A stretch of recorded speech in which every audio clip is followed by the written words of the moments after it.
저는요, 이제 착공식을 하게 되면은 그 착공식 맞물려서 김정은 위원장이 답방하지 않을까 그런 전망들도 곳곳에서 나오고 있습니다, 지금. 네.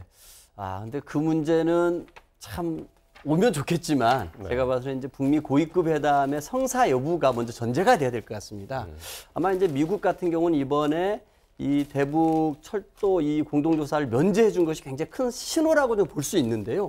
이 신호를 북한이 어떻게 받아들이냐가 굉장히 중요할 것 같습니다. 예. 미국은 독수리 훈련도 축소를 했습니다. 네. 그리고 이제 이 철도 공동조사를 허용을 해줬는데 최근에 북미 고위급 회담에 미국이 좀 북한한테 와달라고 하는데 네. 북한이 좀 시간을 끌면서 좀 눈치를 보는 상황 아니겠습니까? 네. 근데 과연 이제 북한이 이 철도 공동조사를 제재의 예외로 인정해 준 것에 대해서 어떻게 해석하느냐가 굉장히 중요할 것 같고요. 이 부분에서 북한이 미국의 이런 신호에 대해서 긍정적으로 받아들이고 뭔가 네. 우리도 여기에 걸맞는 액션을 해야 된다라고 판단을 한다 그러면은 북미 고위급 회담이 급물살을 탈 것이라고 생각이 듭니다. 그렇죠. 사실 김정은 답방이라는 거는 사실 북미 정상회담이 선결돼야 됩니다. 그래서 김정은이 미국한테 어디까지도 비핵화를 진전시키겠다라고 그 틈을 주면 거기에 이제 문재인 대통령이 그 틈을 열어가지고 뭐 어떤 경제 지원도 할 수 있고 네. 이렇게 어떤 대화를 더 늘릴 수가 있는 겁니다.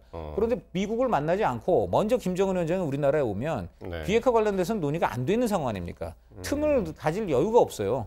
그렇기 때문에 만약 모든 걸 다 전제 조건을 깔아야 되는 겁니다. 비핵화가 진전되면 이런 거 저런 거 하겠다는데 그건 굉장히 사실 공허한 얘기가 될 수 있죠. 그럼 북미 정상회담이 선후 관계로 인해서 사실상 북미 정상회담이 그렇습니다. 남북보다 먼저 있어야 된다. 그것이 말씀이시죠? 가장 순조로운 것이죠. 어떻게 그래야지 이제 보십니까? 우리 룸이 생깁니다. 네. 그러니까 어느 정도의 가능성을 타진하기 위해서는 북미 정상회담 이후에 만약 남북 정상회담 네. 김정은 위원장이 답방이 전제된다면 올해 안에는 절대 불가능일 겁니다.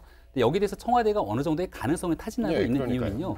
북미 간의 고위급 회담을 통해서 결국 정상회담의 일정을 잡게 되는데 네. 아마 고위급 회담을 통해서 정상회담에 대한 일정이 조정이 되고 난다면 네. 김정은 위원장의 답방을 위한 신호탄으로 좀 어느 정도 해석할 수 있지 않을까. 그 중간적인 단계에서 김정은 위원장의 답방을 고려할 수 있다는 것 같고요.